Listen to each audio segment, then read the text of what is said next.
Friends, CVM higher secondary education complex, जिनको हम TV Patel के नाम से पहचानते हैं, मैं अमित कुमार भट्ट आज आपका हार्दिक स्वागत करता हूं। Standard 11 English medium accountancy part 2 chapter number 4 bills of exchange.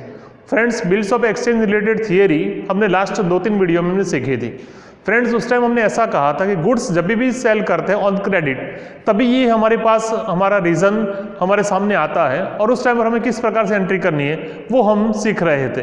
Friends, हमने उस टाइम ऐसा सीखा था कि मैच्योरिटी डेट पर हम किस प्रकार से वो पैसे कलेक्ट करते हैं ऑन कैश, वो हमने लास्ट वीडियो में सीखा था। आज जो हम सीखने वाले हैं वो इसका टाइटल जो हमारा था वो इस प्रकार है, holder of the bill who discounts the bill with a bank oblique shroff before maturity date. यानी जिसके पास ये बिल है वो बिल उसके मैच्योरिटी डेट से पहले वो डिस्काउंट के लिए यानी वो कैश करने के लिए वो वहाँ पर बैंक में जाता है या शॉप के पास से वो कलेक्ट करता है यहाँ पर। तो ये पहला टाइटल ऐसा था हमारा जो सीखा था कि मैच्योरिटी डेट पर वो कैश से वो पैसे कलेक्ट कर लेता है जिनके पास से लेने हैं वो। अभी जो बात हुई वो कैसी है हमारी, मैच्योरिटी डेट पहले से वो पैसे कलेक्ट करता है, तो किस प्रकार से एंट्री करनी है वो हम सीखते हैं यहाँ पर। फ्रेंड्स, हमने इस एग्जाम्पल को सीखने के लिए एक एग्जाम्पल लिया है हमने और उसका जो थियरी था उसके साथ हम एग्जाम्पल किस प्रकार से सॉल्व करना है वो हम आज सीखने वाले हैं। तो टाइटल हमारा ऐसा है, Rajesh sold goods of ₹84,000 on credit to Akshay on 10 July 2016। ये हमारा पहला सेंटेंस, हमारी पहली जनरल दोनों पार्टी के अंदर। एक बार फिर से पढ़ लेते हैं। Rajesh sold goods of ₹84,000। Rajesh ने गुड सोल्ड किया। दैट मीन्स राजेश का हमने एक जनरल बनाई थी, ठीक है ना। तो हमें ऐसा कह सकते हैं कि ये जो था इसने सेल किया है और इसका कह सकते हैं इसने परचेज किया है, हम ऐसे मान सकते हैं यहाँ पर, ठीक है ना। इसने सेल किया, इसने परचेज किया, तो Rajesh is the seller party and Akshay is the purchase करने वाली पार्टी, हम ऐसा कह सकते हैं। तो दोनों के अंदर हमें एंट्री करनी थी। पहले सेंटेंस की बात करते हैं यहां तक, Rajesh sold goods 84,000 on credit to Akshay on 10/7/2016। तो यहाँ पर सेल किया उसके में एंट्री करनी है 10/7/2016 goods sold on credit. That means Akshay is the receiver and we have sell to goods. तो हम ऐसा लिख सकते हैं यहाँ पर, अक्षय अकाउंट डेबिट, ठीक है, Akshay account debit to sales account credit 84,000 हमें यहाँ पर लिखने हैं, ठीक है। ये हमारी पहली वाली एंट्री हुई। आपको हमेशा पढ़ के आगे चलना है, पूरा एग्जाम्पल नहीं पढ़ना है। जैसे जैसे पढ़ते चलते हैं वैसे वैसे जनरल बनती चलती है यहाँ पर। अब परचेज वाले पार्टी के अंदर आ जाते हैं। 10/7/2016 हमने अक्षय ने क्या किया वो बोले परचेज किया। Goods comes in is equal to purchase account debit 84,000। ये गुड्स किसने दिया हमने, तो राजेश ने। Rajesh is the giver to Rajesh account credit 84,000। तो दोनों के अंदर हमने ये एंट्री कर दी यहाँ पर, goods on sale, goods on purchase, ठीक है। अब आगे थोड़ा सोचते हैं। ये सेंटेंस हमारा यहाँ पर कंप्लीट हुआ, ऐसा हम कह सकते हैं यहाँ तक। Next, Rajesh draw a bill for amounts on 12/7/2016 for 3 months। Akshay accepted and return.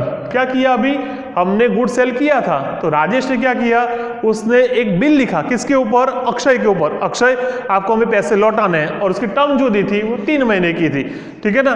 तो हमारी जो डेट होगी 12/7/2016, राइट। हमने बिल भेजा, उसने एक्सेप्ट किया और वापस किया। दैट मीन बिल्स रिसीवेबल और इसके लिए बिल्स पेएबल, हमारे लिए एसेट्स है, ऐसा कह सकते हैं।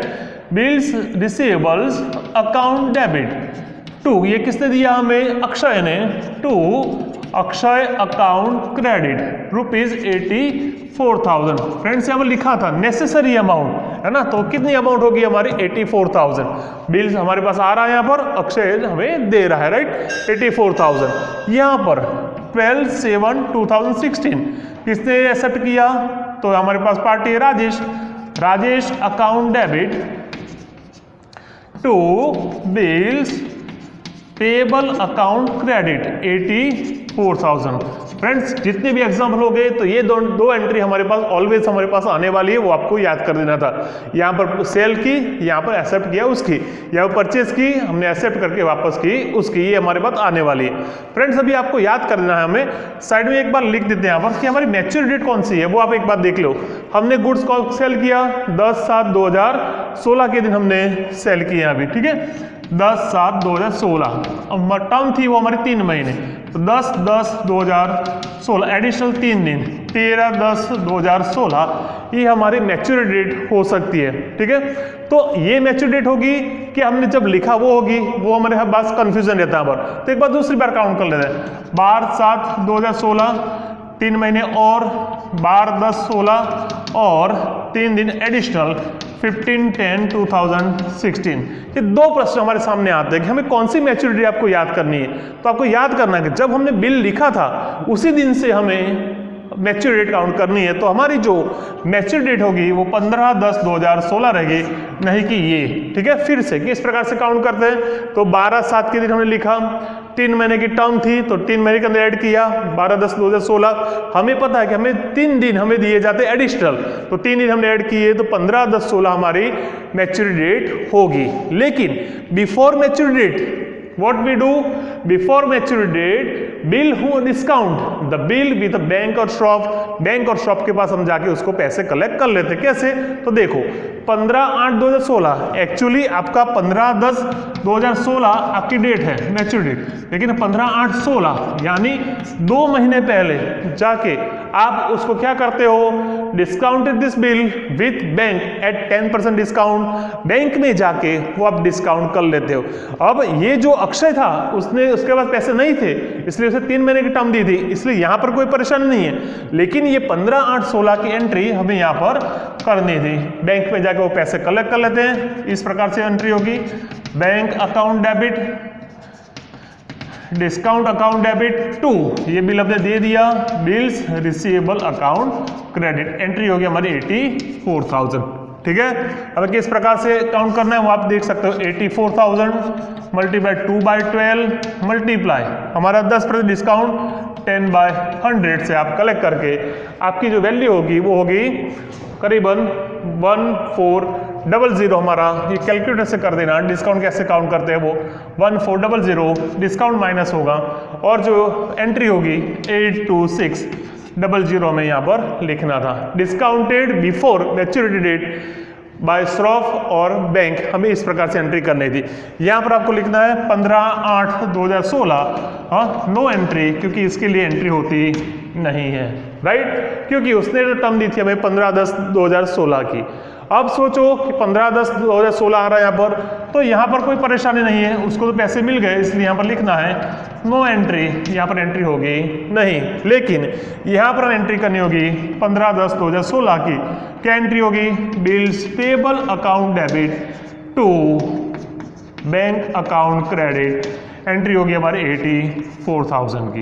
तो हमें इस प्रकार से पूरा एग्जाम्पल सॉल्यूशन में लेना था। हमने किस प्रकार से किया वो आप देख सकते हो, पूरा एग्जाम्पल लिखा था।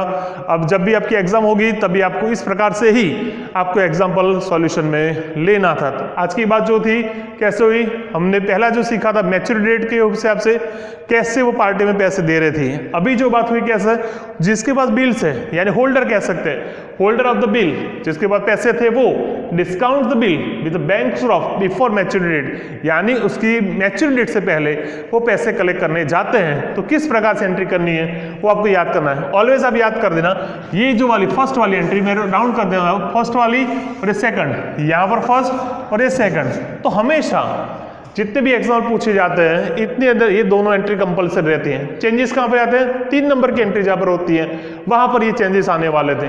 फर्स्ट जो वीडियो सीखा उसमें थियरी सीखी, सेकंड में हमने मैच्योरिटी डेट पर कैश सीखा, आज जो थर्ड वीडियो था उसमें क्या सीखा, तो मैच्योरिटी डेट बिफोर हमने ये किस प्रकार से एंट्री करते हैं वो सीखा। अब नेक्स्ट वीडियो जो आएगा उसके अंदर हम ये जो बिल्स थे उसको एंडोर्स कैसे करते हैं, है ना, वो एंडोर्समेंट की बात हम नेक्स्ट वीडियो में हम करने वाले हैं। तो फ्रेंड्स ये तो बिल्स ऑफ एक्सचेंज का लेसन हमारे टेक्स्ट बुक के अंदर बहुत ब्रीफ में दिया गया है, लेकिन हमारे पास जो 30% जो सिलेबस दिया गया था उसके रिलेटेड जितनी भी बात होने वाली है वो हम इस वीडियो के अंदर करने वाले हैं। आपको परेशानी हो, किसी भी परेशानी का सॉल्यूशन चाहिए तो आप पर्सनली कॉल करके इसका सॉल्यूशन ले सकते हो और आप अच्छी तरह से इसकी पढ़ाई करोगे, ऐसे मैं उम्मीद रखता हूँ। Thank you all.